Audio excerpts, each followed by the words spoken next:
أعوذ بالله من الشيطان الرجيم. بسم الله الرحمن الرحيم. يا أيها المزمل قم الليل إلا قليلا نصفه أو انقص منه قليلا أو زد عليه ورتل القرآن ترتيلا إنا سنلقي عليك قولا ثقيلا إن ناشئة الليل هي أشد وطئا وأقوم قيلا إن لك في النهار سبحا طويلا واذكر اسم ربك وتبتل إليه تبتيلا رب المشرق والمغرب لا إله إلا هو فاتخذه وكيلا واصبر على ما يقولون واهجرهم هجرا جميلا وذرني والمكذبين أولي النعمة ومهلهم قليلا إن لدينا أنكالا وجحيما وطعاما ذا غصة وعذابا أليما يوم ترجف الأرض والجبال وكانت الجبال كثيبا مهيلا إنا أرسلنا إليكم رسولا شاهدا عليكم كما أرسلنا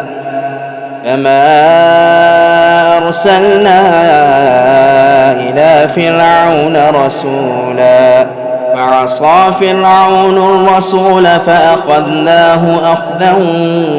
وبيلا فكيف تتقون إن كفرتم يوما يجعل الولدان شيبا السماء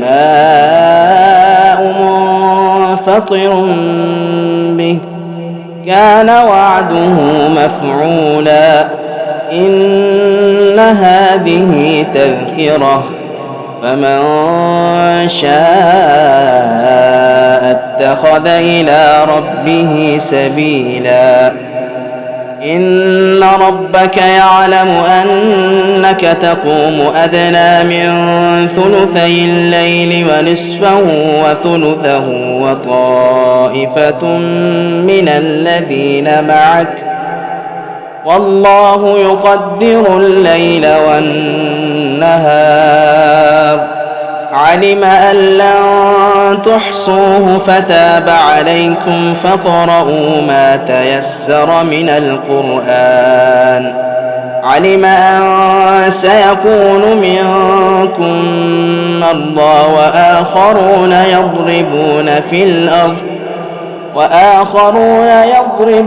في الأرض يبتغون من فضل الله وآخرون يقاتلون في سبيل الله فاقرؤوا ما تيسر منه